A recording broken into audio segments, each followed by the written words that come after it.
नमस्कार आज আমরা এমএস ওয়ার্ডে প্রয়োজনীয় 6টা ট্রিক আমরা শিখব।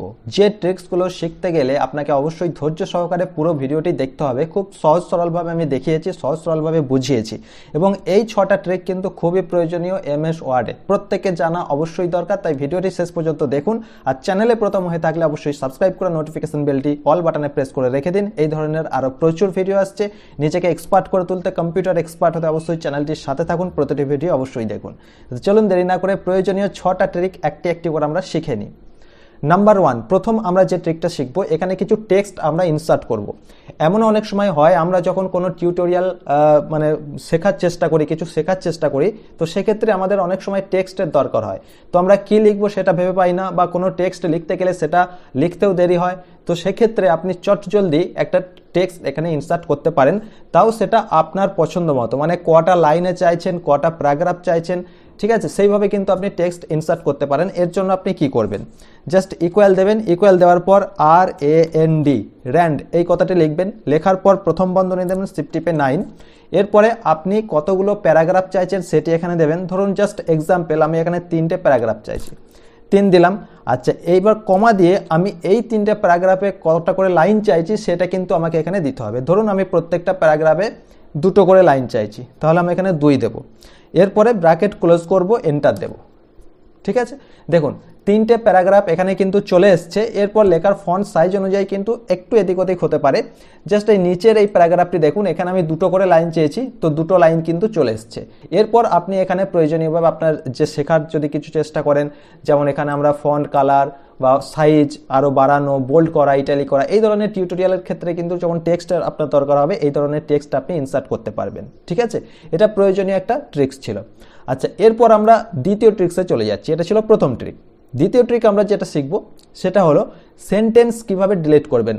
যেমন ধরুন আমি জাস্ট ভালো করে দেখুন, যেমন এখানে পিকচার্স কথাটি লেখা আছে, তো এই কথাটি আমি পিকচার্স এই কথাটি যদি আমি ডিলিট করতে চাই, আমি কি করি, আমি জাস্ট ব্যাক স্পেস দিয়ে এইভাবে একটা একটা করে এইভাবে ডিলিট করি, এইভাবে ডিলিট করি। কিন্তু এইভাবে যদি আপনাকে বলা হয় যে যতগুলো সেন্টেন্স আছে তার মধ্যে কিছু সেন্টেন্স আপনাকে এখানে ডিলিট করতে হবে, তো আপনি এইভাবে যদি ডিলিট করতে চান প্রত্যেকটা করতে একটা একটি করে, সেক্ষেত্রে কিন্তু প্রত্যেকটা ডিলিট করতে অনেকটা সময় লেগে যাবে। তো আপনি সেক্ষেত্রে কি করবেন, জাস্ট যেটি আপনি ডিলিট করতে চাইছেন সেখানে কার্সারটি রাখবেন। যেমন আমি পিকচার্স এই কথাটি ডিলিট করতে চাইছি, তো এটা আমি কার্সারটি এখানে রাখলাম। রাখার পর আপনি কন্ট্রোল তার সঙ্গে যে ব্যাক স্পেস আছে সেটা প্রেস করবেন। দেখুন একবারে পুরো সেন্টেন্সটা ডিলিট হয়ে যাবে। এরপর ধরে নিন জাস্ট এই প্রথমকার প্যারাগ্রাফের এই যে এটা, এই যে ইনসার্ট এই কথাটি আমি ডিলিট করতে চাইছি, একইভাবে কন্ট্রোল তার সঙ্গে ব্যাক স্পেস ক্লিক করব, সঙ্গে সঙ্গে কিন্তু ডিলিট হয়ে যাবে।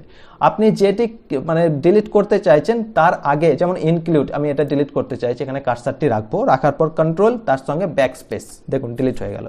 এইভাবে ফুল সেন্টেন্স পুরো সেন্টেন্সটা আপনি চাইলে ডিলিট করতে পারেন কন্ট্রোল ব্যাক স্পেস দিয়ে। এটা ছিল দ্বিতীয় ট্রিক। এরপর আমরা চলে যাচ্ছি তৃতীয় ট্রিকে। তৃতীয় ট্রিকটা যেটা হলো, যেমন ধরুন এখানে যে পেজটা রয়েছে, এমএস ওয়ার্ডের যে পেজটা রয়েছে, এখন যদি আপনাকে বলা হয় ঠিক এই নিচে আপনাকে কিছু লিখতে, তো আপনি কি করেন, এন্টার দিয়ে এইভাবে এসে আপনি এখানে লেখেন। তো এক্ষেত্রে কিন্তু অনেকটা সময় লেগে যায়, বা ট্যাব কি প্রেস করে আপনি কিন্তু এইভাবে এন্টার দিয়ে হোক বা ট্যাব কি প্রেস করে হোক আপনি লেখার চেষ্টা করেন। কিন্তু আপনি যেখানে খুশি লিখতে পারেন, যেমন খাতা পাতায় আপনাকে পেন দিলে আপনি যেখানে খুশি লিখতে পারবেন, এখানেও কিন্তু সেটা করতে পারেন। তো সেটা কিভাবে করবেন, দেখুন জাস্ট আপনি যেখানে লিখতে চাইছেন সেখানে গিয়ে আপনি আমরা যে মাউস, সেই মাউসটা করে আপনি ডাবল ক্লিক করবেন। ঠিক আছে, দেখুন আমি এখানে ডাবল ক্লিক করলাম, এখানে লিখতে পারবো। ঠিক একইভাবে অবশ্যই আপনি এটা লেফট ক্লিক করবেন। ঠিক আছে, ডাবল ক্লিক, দেখুন এখানে ডাবল ক্লিক করলাম, এখানে লিখতে পারবো। এখানে আমি ডাবল ক্লিক করছি, এখানে লিখতে পারবো। যেখানে আপনি লিখতে চাইছেন সেখানে ডাবল ক্লিক করবেন, দেখুন। ঠিক আছে, এইভাবে কিন্তু আপনি ডবল ক্লিক করে করে কিন্তু এগুলোকে আপনি লিখতে পারেন যেখানে খুশি। এটা ছিল তৃতীয় ট্রিক। এরপরে আমরা চলে যাচ্ছি চতুর্থ ট্রিকে। চতুর্থ ট্রিক আপনাকে একটু ভালো করে বোঝাই। জাস্ট দেখুন এখানে যে রিবনটা ছিল, এই যে হোম মেনুবারের মধ্যে কি কি ছিল, ইনসার্ট মেনুবারের মধ্যে কি কি ছিল, এই প্রত্যেকটা টুলবার রিবনটা কিন্তু হাইড হয়ে গেছে। ঠিক আছে, তো এই অবস্থায় আপনার হতেই পারে অনেকে রিবন হাইড হয়ে যায়। তো এগুলো আপনি কিভাবে আনহাইড করবেন, বা আপনি হাইড করতে চাইছেন কিভাবে করবেন, একই ট্রিক আপনি শিখে রাখুন। এখন রিবনটি হাইড হয়ে গেছে। এখন যদি আমি হোম এখানে ক্লিক করি তবেই কিন্তু এটা আসবে, আবার এখানে ফাঁকা জায়গায় মানে স্পেসে এখানে ক্লিক করলে আবার কিন্তু এটা চলে যাচ্ছে রিবনটা। তো আপনি কিবোর্ড থেকে কন্ট্রোল তার সঙ্গে F1 প্রেস করবেন, রিবনটা কিন্তু চলে আসবে। আবার যদি এটাকে আপনি হাইড করতে চান অবশ্যই আপনি কন্ট্রোল তার সঙ্গে F1 প্রেস করবেন, এটা কিন্তু হাইড হয়ে যাবে। আবার আনহাইড করতে গেলে কন্ট্রোল F1, তাহলে কিন্তু আনহাইড হয়ে যাবে, ঠিক আছে। তো এটা ছিল চতুর্থ ট্রিক। এরপরে আমরা চলে যাচ্ছি 5 নাম্বার মানে পঞ্চম ট্রিকে। দেখুন এটার জন্য অবশ্যই আপনাকে যেটা করতে হবে, জাস্ট এখানে যে ভালো করে একটু দেখুন, এখানে যে প্যারাগ্রাফটা রয়েছে, ঠিক আছে, আমি ধরুন এখানে আন্ডারলাইন দিতে চাইছি।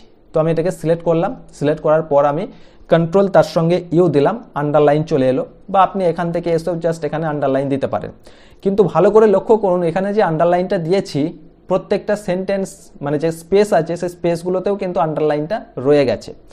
আপনার যদি মনে হয় যে স্পেসগুলোতে আপনি আন্ডারলাইন দিতে চাইছেন না, যেখানে সেন্টেন্স আছে সেখানেই আন্ডারলাইনটা থাকবে, প্রত্যেকটা সেন্টেন্সের নিচে আন্ডারলাইন থাকবে, স্পেসগুলোতে কোনো আন্ডারলাইন থাকবে না, তো আপনি কি করবেন, জাস্ট এটাকে সিলেক্ট করবেন, এইভাবে সিলেক্ট করবেন। সিলেক্ট করে কন্ট্রোল শিফট তার সঙ্গে ডাব্লু প্রেস করবেন, কন্ট্রোল শিফট ডাব্লু, সঙ্গে সঙ্গে দেখুন প্রত্যেকটা সেন্টেন্সের নিচে কিন্তু আন্ডারলাইন চলে এসছে, যেখানে স্পেস আছে সেখানে কিন্তু কোনো আন্ডারলাইন নেই। এইভাবে কিন্তু আপনি এগুলোকে আন্ডারলাইন দিতে পারেন, কন্ট্রোল শিফট ডাব্লু, সঙ্গে সঙ্গে কিন্তু প্রত্যেকটা সেন্টেন্সের মধ্যে আন্ডারলাইন পড়ে যাবে, যেখানে স্পেস আছে সেগুলো কিন্তু স্পেসই থেকে যাবে। এটা ছিল পঞ্চম ট্রিক। এরপর আমরা লাস্ট ট্রিকে চলে যাব, সিক্সথ ট্রিক। এটাও কিন্তু খুব মজাদার একটা ট্রিক।